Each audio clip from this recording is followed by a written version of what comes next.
नासती तुटती चिंता आनंदे भीमदर्शने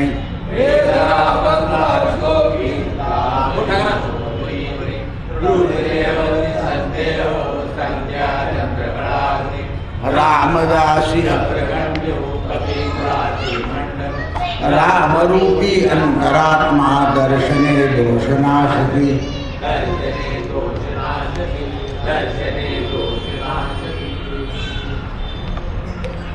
गोपाल कृष्ण भगवान की जय।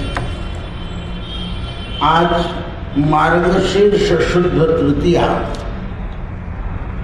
खंडोबाच्या नवरात्राचं तिसरा दिवस, बाबा महाराजांच्या जयंतीनिमित्त तिसरा दिवस। आज आत्मस्वरूपाची प्राप्ती होण्याकरता आणि आनंदाचा अनुभव येण्याकरता गुरुला शिष्यांनी केलेला प्रश्न, आपण अध्यात्माचा अभ्यास करत असताना दोन साधकाला, दोन लोकांचे आशीर्वाद असायला पाहिजे असं आपण काल ऐकलं। एक तर ईश्वरी साथ आणि गुरुकृपा। ईश्वराच्या साह्यानं ईश्वराची उपासना होते आणि गुरुच्या उपदेशानं ईश्वराची उपासना होते। देवाची भक्ती झाली म्हणजे गुरुभक्ती आपोआप होते।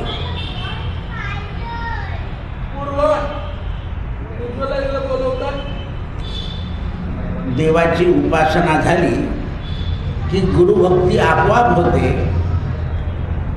मग देवाची भक्ती घडली, गुरुची भक्ती झाली की कर्माचरण आपोआप शुद्ध होतं।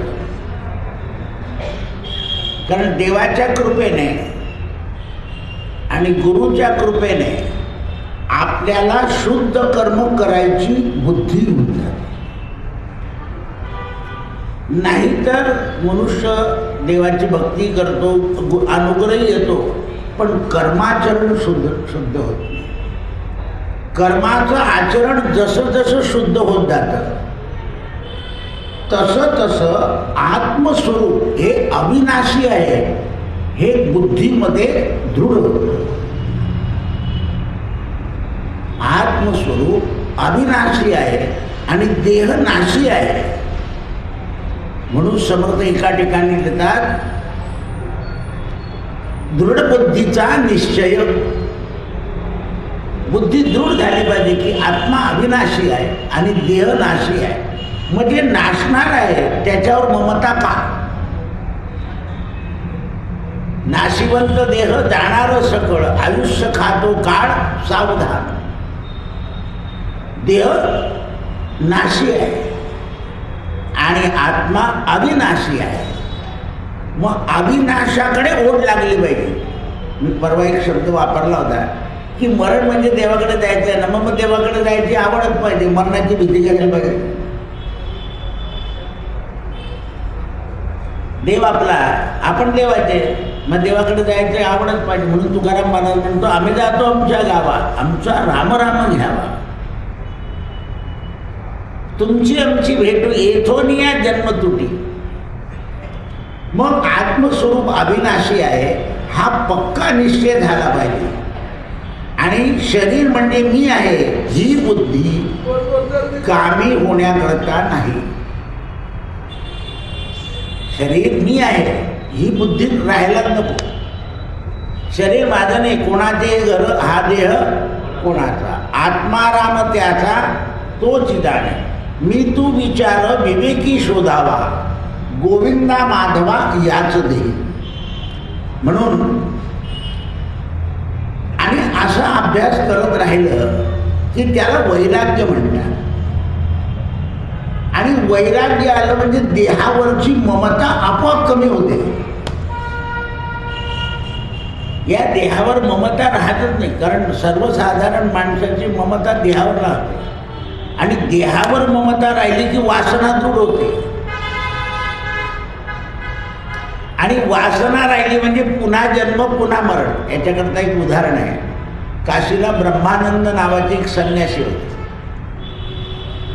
ते शेवटची घटका राहिली होती तेव्हा एका शिष्याने आपल्या गुरुला सस्याचं पादत्राण करून आणलं.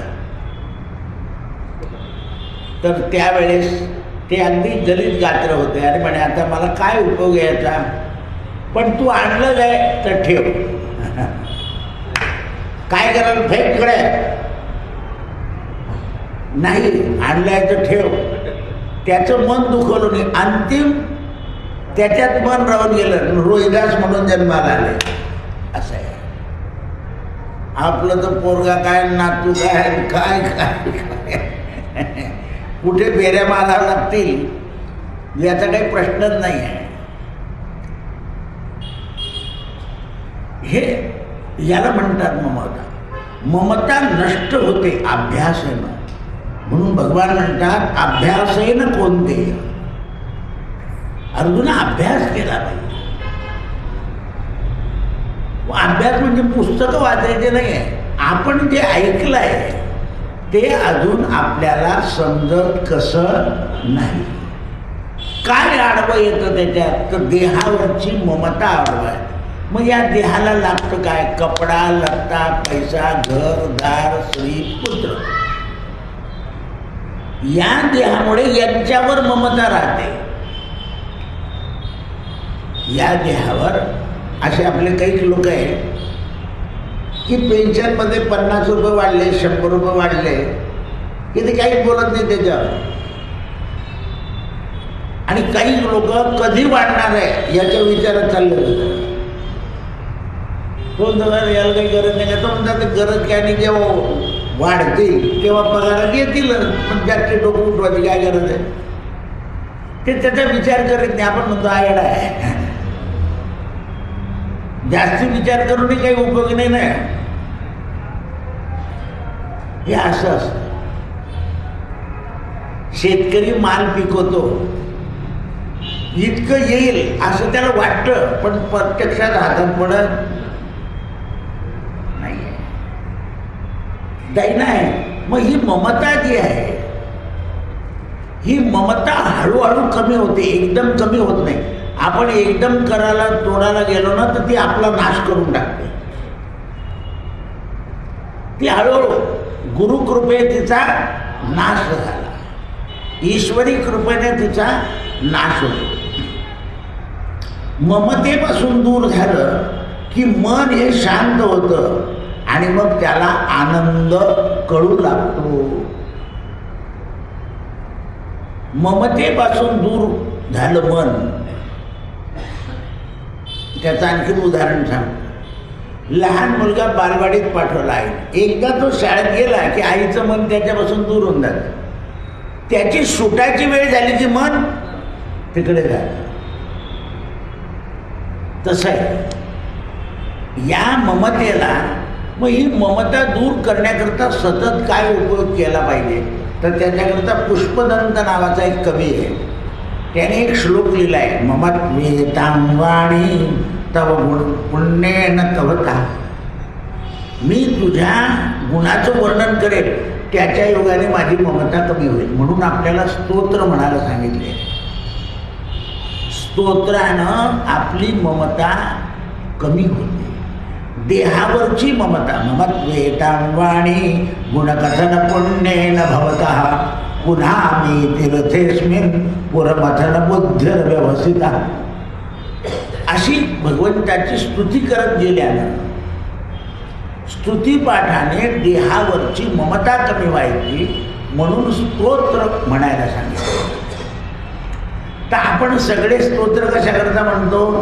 शरीर चांगलं राहण्याकरता, पैसा मिळण्याकरता, मान मिळण्याकरता आपली स्तोत्र म्हणण्याची पद्धत जी आहे. बरं, आपल्याला असे लोक मिळतात, असं करा म्हणजे भलं होऊन जाईल, मुलाला नोकरी लागेल, पैसा मिळून जाईल, अमुक होऊन जाईल सांगणारे तसेच मिळतात. नथुराम कोणी अध्यात्माचं सांगत नाही ना, ईश्वर मिळेल याच्याकरता उपासना सांगतो तो गुरु, आणि धागे दोरे सांगतो तो लोकांना धागे दोरे पाहिजे. आणि म्हणून ते म्हणतात माणसाचं मन वळायला लागलं की त्याला आत्मबल येतं. मन हे ईश्वराकडे वळायला लागलं की आत्मबल येतं.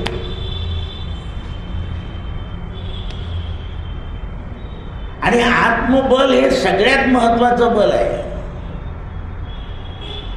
कारण आत्मबल कमी झालं की मनुष्य शक्ती असून सुद्धा शक्तिहीन होतो. शरीरात शक्ती असून सुद्धा शक्तिहीन होतो.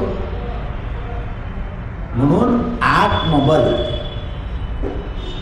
मन हे शरीराकडून उलट वळ. मनाने नेहमी काय सवय बाहेरची मनाला सवय. तर मन जेव्हा अंतर्मुख होतं तेव्हा मनाला बल मिळतं. म्हणून मी पोरांना नेहमी सांगतो ना की आता हे सामान सुमान हे टाक, पाणी टाक, गंध टाक आणि फुल टाक बंद करत. कारण हे जो करत बघा ना, समजा तुम्ही पूजेचं ताट आणलं, आज गंध राहून गेला रे बापा झालं, आज सोमवार होता बेल राहून गेला, म्हणजे ते पूजा त्या वस्तूमुळे तुम्ही वैतागून जातात. साखर राहून गेल्या, त्याच्याने काय होतं, जे ईश्वराकडे आपल्याला वळायचं आहे ते कमी होतं. तू आणि मी ह्याच्या पलीकडे काहीच नाही. कारण हे सगळं तूच निर्माण केलंय आणि तुला काय मन अर्पण करायचं आहे. पण जोपर्यंत मन वळत नाही तोपर्यंत हे करायचं. एकदा मन वळायला लागलं की हे सगळं नाही केलं तरी हरकत नाही.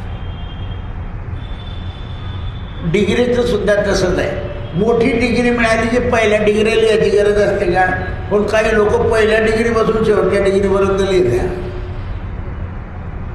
काही गरज नाही ना. शेवटची डिग्री मिळाली याचा अर्थ तुम्ही हे पारंगत झाले म्हणून मिळाले. तसं आहे. एकदा देवत्व आणि शिष्यत्व हे एकत्व आलं की मग काही वेगळं राहत नाही.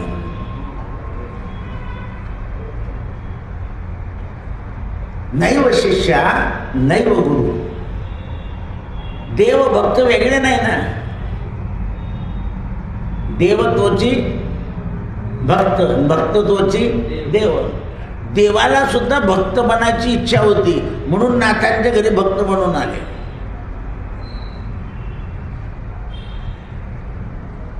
म्हणून ते म्हणतात मनाला आत वळवलं पाहिजे. पण ईश्वरी कृपा झाल्याशिवाय मन एकदम वळत नाही. मनाला अंतर्मुख करा. मनाला जास्त बहिर्मुख न करणे. मनाला विचार करण्याची शक्ती मिळते. अंतर्मुख केल्यानंतर आपल्याला आपल्या मनाला विचार करण्याची शक्ती, आणि विचारानं मनातले दोष जातात. आपण जर आपल्या मनातच विचार केला की आपण इतकं संतापतो का? आता त्याचे मोठे झाले पाहतील त्याचं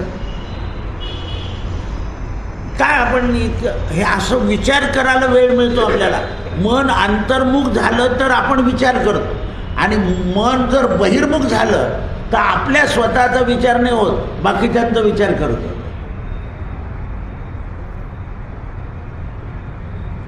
आणि बाकीच्यांचा विचार करत करत आपला काळ निघून जातो. घडीने घडी आयुष्य काळ खातो, देहांती तुला कोण सोडू पाहतो. घडीने घडी आयुष्य चाललेलं आहे. आपण दुसऱ्याचाच विचार करत, आपला विचार करायला वेळच नाही. म्हणून ते म्हणतात की विचाराने मनातले दोष जातात आणि दोष गेले म्हणजे मन स्थिर होतं, खलास. आपल्याला असं समजलं की मग आपलं मन अखंड चिंतनात कायम राहतं. काही लोक म्हणतात ना, आज कधी माझा जप नाही झाला तर मन कुठेतरी बाहेर गेलो होतं. बाहेर म्हणजे याचा अर्थ दुसऱ्या विषयात लागलेलं होतं.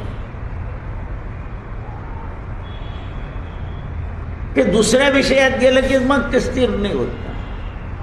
आणि मन जर आपल्या आतल्या विषयात असेल, काही लोक बहिर कामं करत असताना सुद्धा चिंतनात असतात. आतल्या आत चालू असतं त्यांचं चिंतन. का शरीर करतं बाहेरचं काम, पण मन आतलं काम करतं. कारण मनाला बहिर्मुख करायचं नाही, अंतर्मुख करायचं. जेव्हा मन हे अंतर्मुख होऊन जातं तेव्हा विचार चांगले येतात आणि अखंड चिंतन चालतं. आणि अखंड चिंतन याला ध्यान असं म्हणतात. बरेच लोक, आज मला एक फोन आला होता 1:30 वाजता, म्हणे दादा मला स्वप्नात खूप ब्राह्मण जेवत आहे असं स्वप्न दिसलं, चांगलं आहे का वाईट? म्हटलं तुम्ही शिवपुराण ऐकायला गेले होते का? म्हणे हा. म्हटलं त्याचं तर म्हणा, तिथे बसताना ते काही लोक चालू प्रवचनात जेवत होते ते. कारण ज्याला मिळालं नाही तो काय करेल, बिचारे भूक लागल्यानंतर तर जेवत होते. ते जे दिसलं त्याचा परिणाम झाला 4 दिवसाने आटोपल्यावर. भक्त जेवत होते, इथे यांना ब्राह्मण दिसले, फक्त एवढाच फरक पडला. मला वाटलंच होतं म्हणे तुम्ही बोलालच तेच बोलाल असं मला वाटलंच होतं म्हणे. बरोबर आहे ना. जे दृश्य आहे ना ते कुठेतरी आपल्या मनात लागून राहतं. काय लागलं असेल, काय लोक आहे प्रवचन ऐकणं सोडून राहिले, खाऊन राहिले असं हा बोलला असेल आणि ते बरोबर मनात बसलं आणि 4 दिवसाने स्वप्नात दिसलं. असं आहे.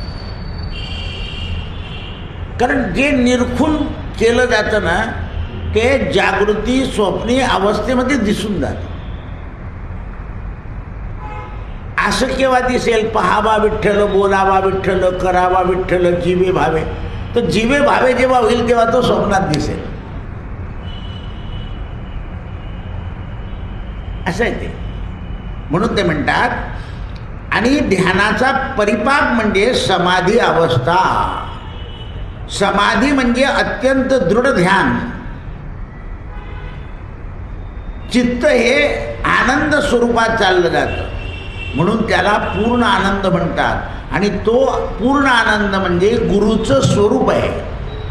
म्हणून गुरुला काय म्हणतात? पूर्णानंद. गुरुचं नाव काय आहे? पूर्णानंद. पूर्ण झाले. पूर्णमिदः पूर्णमिदं पूर्णात् पूर्ण उच्यते पूर्णस्य पूर्णमादाय पूर्णमेवा वशिष्यते. म्हणून आता सद्गुरू आणि ईश्वर हे स्वरूप एक आहे असं वाटायला लागतं शेवटी. म्हणजे जेव्हा ध्यान दृढ होऊन जातं तेव्हा सद्गुरू आणि ईश्वर हे एक आहे. जोपर्यंत आपल्या मनामध्ये एकाग्रता, ध्यानता येत नाही तोपर्यंत आपण देव आणि गुरु याच्यामध्ये अंतर पाहतो. पण ज्या वेळेला एकाग्रता येऊन जाते, रामकृष्ण परमहंसांनी समाधीच्या दिवशी विवेकानंद जेवून उठल्यावर त्यांच्या हातावर पाणी घातलं. म्हणे महाराज हे काय करता तुम्ही? म्हणे नाही, हे मी जे आज केलं ना ते तू शेवटच्या दिवशी कर, एवढं सांगा करता केलं. तर तू माझा शिष्यने मी तुझा. आणि लगेच रामकृष्णांनी समाधी घेतली. विवेकानंदांनी पौष शुद्ध एकादशीला संध्याकाळी 7 वाजता देवीची आरती केली. देवीला खिरीचा नैवेद्य दाखवत असत आणि त्या दिवशी एकादशी होती. मग एकादशीला काय करायचं? मी परवा पोरांना सांगितलं अरे भगरीची खीर करा म्हणजे भगरीची खीर म्हटलं. विवेकानंदांनी देवीला भगरीची खीरचा नैवेद्य दाखवत एकादशीला आणि त्यांनी खीर खाल्ली. सगळ्या शिष्यांनाही खीर खाऊ घातली आणि त्यांच्या बाहेर जाऊन उभे राहिले विवेकानंद. प्रत्येक शिष्य म्हणे काय करतात, तुम्ही शेवटच्या दिवशी करा आणि 10 मिनिटाने समाधी घ्या. नैव शिष्या नैव गुरु. जगात कोणी कोणाचं गुरु नाही, देवच गुरु रूपाने उभा राहतो. राम तो सद्गुरु. रामाचीच कृपा दासावर, वाचे म्हणे गंगाधर राम नाम.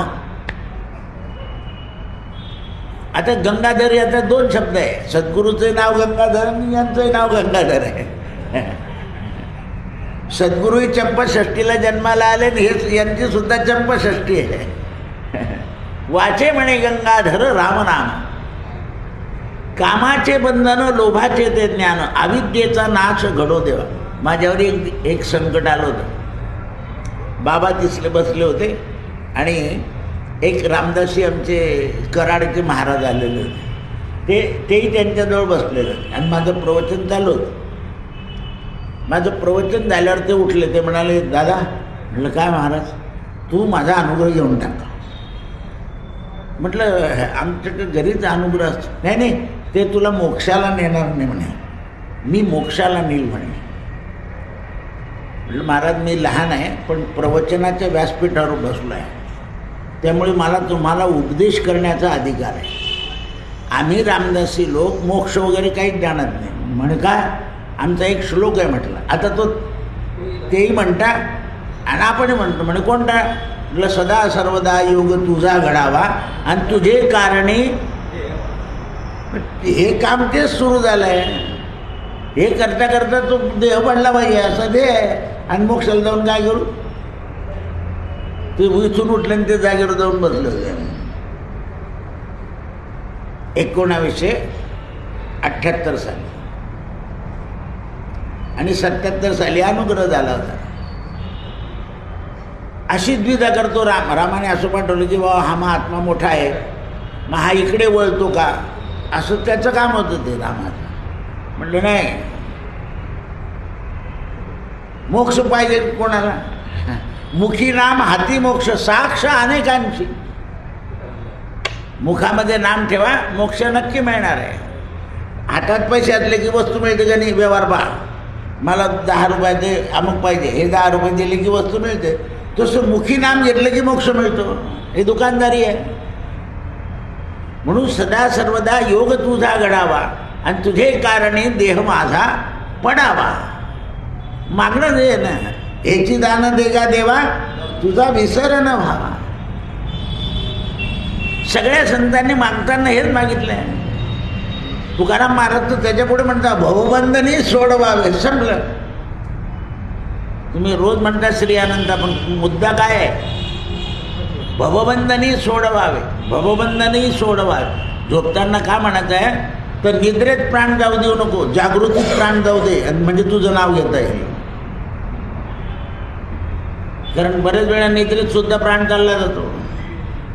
प्राणाचा भरोसा नाही, केव्हा जाईल त्याचा काय भरोसा आहे? सिलेंडर संपत केव्हा हे समजत नाही. आपण चांगलं कुकर ठेवतो, शिट्टीच होती, कुठून शिट्टी होईल? खाली गॅसच नाही, शिट्टी होतच नाही. काढा दुसरं सिलेंडर लावा. तसं आहे की आपण काय केव्हा संपणार आहे याच्यात काय भरोसा आहे? आपण उद्या जरी अमुक करू हे ठरवतो तर दुसरं काहीतरी होऊन जातं. म्हणून कोणतंही कार्य निर्विघ्नपणे पार पडणं ही त्याचीच कृपा आहे. म्हणून त्याला सांगायचं की बा तुझ्या नावाने नाव काम सुरू केलं आहे, लग्न असो, मोंजे असो, घेणं असो, मरण असो, धरण असो, ते पार पाडा. तर आपल्या हातात नाही ते. म्हणून ते म्हणतात की ईश्वराचं स्वरूप आणि गुरुचं स्वरूप एक आहे. सद्गुरूच्या कृपेने आनंदाचा अनुभव. आता हेच उदाहरण पहा. ज्ञानेश्वर महाराज निवृत्तीनाथ हे काशीला गेले. निवृत्तीनाथांनी ज्ञानोबाला सांगितलं जाऊन म्हणे काशी विश्वेश्वराचं दर्शन घेऊन ये. म्हणे मला काय करायचं? सकळ तीर्थ निवृत्तीचे पायी. आता हे शंकराचाच अवतार होते, आणखीन ते जाऊन काय करायचं? जाऊन काय करत? म्हणून मोठमोठे सद्गुरू लोक काय करतात, स्वतः दर्शनाला जातात, म्हणजे बाकीचे नाही दर्शन घडलं पाहिजे. कारण असं वचन ऐकल्यावर काही लोक गुरु गेल्याशिवाय जात नाही. म्हणून त्यांचं मी जाऊन आलो रे, तुम्ही जाऊन या असं सांगतात ते. कारण त्यांना माहिती आहे, यांना हे वचन माहिती असतं. मग जगाची राहटी मोडायची नसते संतांना. जग काय करतात, आता नामदेव महाराज ना सोडून द्या, पण निवृत्ती ज्ञानदेव हे रोज पांडुरंगाच्या दर्शनाला जायचं ना, पंढरपुरामध्ये राहिलं. आता खरं त्यांना दर्शनाची गरज नव्हती, पण जग राहटी करता. हां, मी आज सकाळीच सांगितलं की आपण आईवडिलांच्या फोटोला नमस्कार केला म्हणजे बाकीच्यांना कळतं की बाबा नमस्कार करता रोज फोटोला.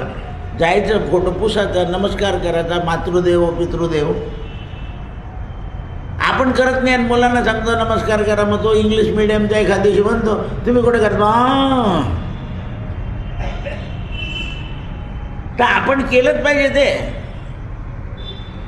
रोजचा तो आपला परिपाठ पाहिजे. पण आता तुम्हाला लोक सांगतात बा आईबापाचे फोटो ठेवू नये, बद्दुआ देतात, तर पालथे मारा.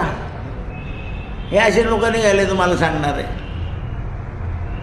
आत्ताही मला परवा कोणी विचारलं, म्हणून खरंच दादा फोटो ठेवायचे का? म्हटलं तुझे ठेवायचे का नाही? म्हणलं मृत्यूपत्रक लिहून ठेव की मी जेव्हा जाईन तेव्हा सगळे लग्नाचे अल्बम फोटो माझ्या छातीवर ठेवून स्मशानात जाळून टाका. नातू विचारायला आजी कशी होती तर सांग. हे काय काय कल्पना आहे बघा. हे स्मृती आहे. हे जे चिन्ह आहे स्मृती चिन्ह आहे. स्मृती चिन्ह आहे. हे लग्नात देव द्यायचे कोणी सांगितले होते यांना? उगाचच पद्धत काढली आहे, कुठेच लिहिलेलं नाही. पूजा करत नाही, मुलगी नास्तिक, आणि अन्नपूर्णा घेऊन जाईन, गोपालकृष्ण घेऊन जाईन, गणपती घेऊन जाईन, मुलगी नास्तिक. आता नास्तिक पोरीला जर तुम्ही हे देव दिलं तर ती काय करेल? तिथे अन्नपूर्णा देता तिला आणि ती म्हणते हॉटेलमध्येच जेवा.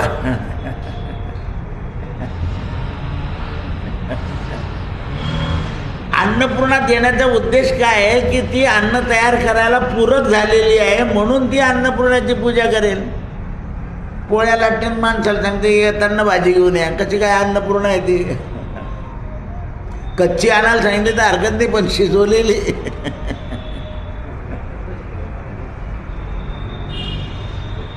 असं आहे ते. म्हणून हे जे आता काय होतं बा, हे आईबाप राहता जळगावला आहे, पोरं राहता पुण्याला आहे. मग आता त्यांचे तिथे देव यांचे देव हेच गेले की बंद राहतं. मग कोणीतरी बुवा येतो गावात, तो म्हणतो देव जर कोंडून ठेवले तर आपल्या घरात लक्ष्मी नांदत नाही. मग ते म्हणतात का हो हे जर तिथे नेले मग त्यांचे यांचे डबल देव नको, असे प्रश्न करता लोक. अरे अरे अरे अरे अरे अरे अरे अरे म्हटलं तुम्ही तुमच्या देवाची पूजा करा, त्यांना त्यांच्या देवाची पूजा. मग का दोन दोन? मग बरोबर आहे ना, काही गरज नव्हती ना, काही गरज नव्हती. इतका व्याप वाढवायचा नाही. जोपर्यंत मुलगी वात्सल्य होत नाही तोपर्यंत तिला दुसरी पूजा करायला सांगितली आहे. आणि एकदा ती वात्सल्यातून पूर्ण निवृत्त झाली की मग सगळ्या देवांची पूजा करायला सांगितली. जोपर्यंत ती वात्सल्ययुक्त आहे तोपर्यंत तिला स्तोत्र पाठ पठण हे करायला सांगायचं. पूजेची तयारी करून द्यायची तिने. आता काय झालं, माणसंच पूजा करायला तयार नाही, सगळी पूजा बाहेरच्याकडे येते. घाई असली की मग त्या काय करतील? ते नियम असा आहे. तयारी करून देणं त्यांना जमतं. ते तयारी करता करता त्यांचं स्वयंपाकाचं काम मुलांचं काम करू शकतात. पण परिस्थितीच बदलून गेली आहे. बरं गुरु मिळतो तो असा म्हणतो माझाच फोटो ठेव, दुसऱ्याचा ठेवायची गरज नाही. आणखीन आज त्याचं नाही. म्हणून ते म्हणतात की असा हा गुरु आणि देव यांच्यानं आपली बुद्धी शुद्ध होते. आणि बुद्धी शुद्ध झाली की मनात अविचार येत नाही. मन विचार करायला लागतं. मन विचार करायला लागतो आणि मनाने विचार केला की मन शांत होतं. जोपर्यंत मन अविचारी आहे तोपर्यंत अशांत. मग का मनाला विचार करण्याकरता साधा उपाय सांगा तर म्हटलं मनाला उलट करा.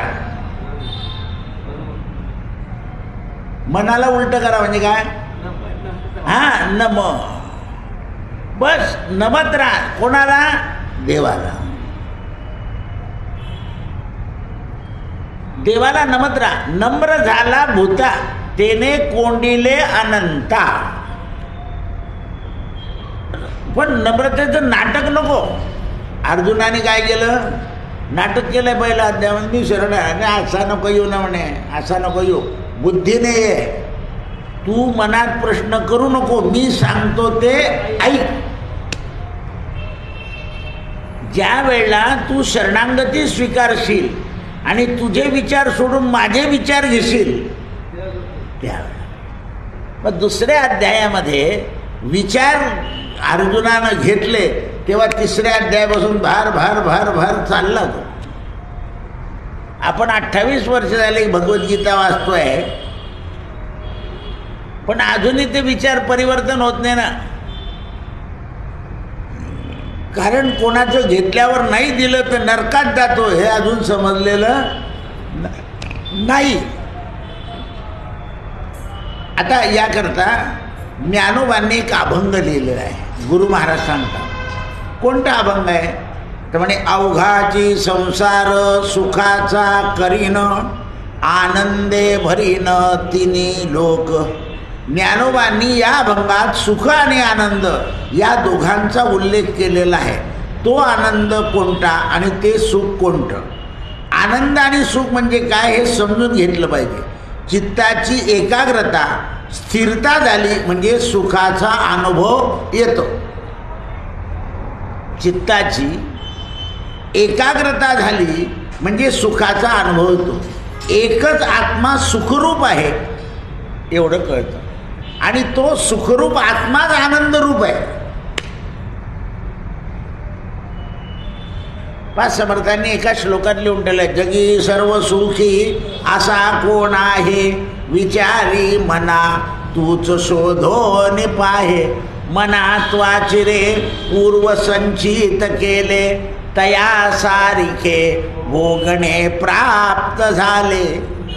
तर एका श्लोकामध्ये सांगितलेलं आहे, दुसरं काहीच सांगितलं नाही. की असं विचार की जगामध्ये कोणी सुखी आहे का?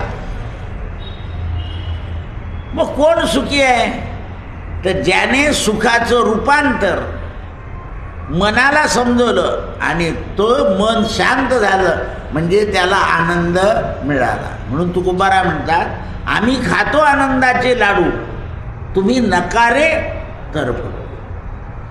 त्यावेळेस आत्मा सुखरूप आहे, आनंद रूप आहे. आनंद आणि सुख हे आपलं मूळ स्वरूप आहे. आज त्या वाचून बाहेर सुखच नाही. म्हणून चित्त स्थिर झालं की आनंद प्राप्त होतं. चित्त स्थिर झालं की आनंद प्राप्त. आता आनंद रूप म्हणजे काय? आत्म्याचं प्रतिबिंब आहे. आनंद म्हणजे काय आहे? आपल्याच आत्म्याचं प्रतिबिंब. म्हणून आपण ध्यानात बसलो ना तर हसू पण येतं, रडू पण येतं. कारण ते प्रतिबिंब आहे आणि त्यामुळे माणसाला आनंद मिळतो आणि सुखाचा अनुभव येतो. दुःख काय आहे? दुःखम अल्पम सुखम स्मृतम. आता सुख पहा की खूप पाणी आपल्याला उन्हाळा दिवस आहे गार पाणी प्यायला मिळालं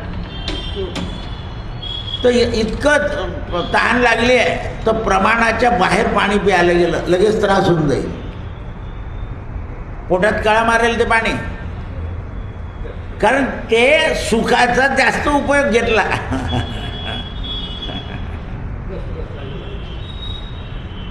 उडदाचा लाडू किंवा डिंकाचा लाडू खायचा आहे हिवाळ्यामध्ये तर त्याचं प्रमाण आहे एवढाच करायचं. एवढा केला आणि तेवढा खाल्ला तर सुख काय होईल, दुःख होईल. मग हे विचारानं कळायला पाहिजे, सुख काय आणि दुःख काय, सुख काय आणि दुःख काय. काही सुज्ञ लोक सकाळी फिरायला जात नाही, पण भाजी घ्यायला पायी जातील, वस्तू घ्यायला पाहिजे, दिवसभर ते पायीच फिरत राहतात. त्यांचं फिरणं आपोआप होतं का नाही, असं आहे. आणि सर्व काळ होतं, ते जात नाही सकाळी फिरायला. आपण सकाळी फिरायला जातो, दिवसभर बसून राहतो. ते काय करतात, सगळ्याच गोष्टी पायी करत राहतात. दूध घेऊन येतील, परत जातील, भाजी घ्यायला परत जाऊन येतील, कोठे आले मंदिरात आले पायी जाऊन येत, चालत राहतं त्यांचं. कारण जेवढं खाल्लं जातं तेवढं ते पचवलं जातं. आपण फिरून आले की मस्त पोहे नाश्ता करून घ्यायचा, दूध घेऊन घ्यायचं, चहा घेऊन घ्यायचा आणि बसून आहे. पुन्हा 12 वाजता जेवायचं, पुन्हा बसून, पुन्हा ते तसंच होतं. ते तसं करतच नाही. तसं आहे ते शरीर. म्हणून अति व्यायाम करणाऱ्यांना शेवटी त्रास होतो असं सांगितलं आहे, आणि होतोच खरा. आता त्या डॉक्टरांनी सांगितलं ना की अति जिम आणि आतडे कडक होऊन जातात. लोक ते फिरायची सायकल आणता घरामध्ये 3-3 तास तिला फिरवतच बसतात, आणखीन खराब होत जातं. तो व्यायाम सुद्धा 10-15 मिनटंच करायचा आहे, असं जास्ती करायचं नाही. कारण दिवसेंदिवस या शरीराचे अवयव जे आहे ना ते खराब होत जातात, स्नायू बलहीन होतात, त्यांची शक्ती क्षीण होते. फक्त एकच अवयव असा आहे आपल्या शरीरामध्ये की तो क्षीण होत नाही. तो म्हणजे आपलं जे हृदय आहे त्याचं जे मऊपणा आहे हा जसाचा तसा राहतो शेवटपर्यंत. त्या नसांमध्ये ब्लॉकेज होतात, पण तो जो गोल आहे मांसाचा त्याच्यात बदल होत नाही, शेवटपर्यंत नाही. कारण तिथेच परमात्मा आहे, तिथेच आहे. मग डॉक्टरला सापडतो का तो? नाही. हृदयस्थो जनार्दना, भगवद्गीता सांगतो, हृदयामध्ये जनार्दन आहे. म्हणून आपण म्हणतो ना, छातीला हात लावून सांग की मी खोटं बोलणार नाही, म्हणजे देवाला साक्ष ठेवतो आपण.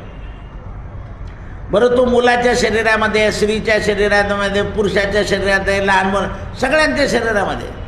ते त्याचं राहण्याचं ठिकाण आहे. मानवाचं हृदय हे देवाचं राहण्याचं ठिकाण. नाहम वसामी वैकुंठे नाहम योगिनाम हृदयोर मदभक्त गायंती तत्र तिष्ठामि नारद. जिथे माझे भक्त माझं भजन करतात त्या हृदयात मी राहतो. आता बऱ्याच लोकांचे फ्लॅट आहे, ते सगळ्या फ्लॅटमध्ये राहतात का? नाही, जिथे मुलं वगैरे तिथे राहतात. तसं परमात्मा आपले भक्त जिथे राहतात, म्हणजे त्यांच्या हृदयामध्ये जे सतत स्मरण करतात त्यांच्या हृदयात मी राहतो. हृदय हे देव राहण्याचं ठिकाण सगळ्यांचं आहे, पण तिथे देव आहे का नाही तो शोधावा लागतो. मग आता देव आहे का नाही कसा शोधावा हे महाराज 13व्या अध्यायामध्ये सांगणार आहे. ज्ञानोबा पुंडली वरदा हरी विठ्ठल श्री ज्ञानदेव तुकार गोपाल कृष्ण भगवान की जय. भीमरूपी महारुद्रा वज्रहनुमान मारुती महाबळी प्राणदाता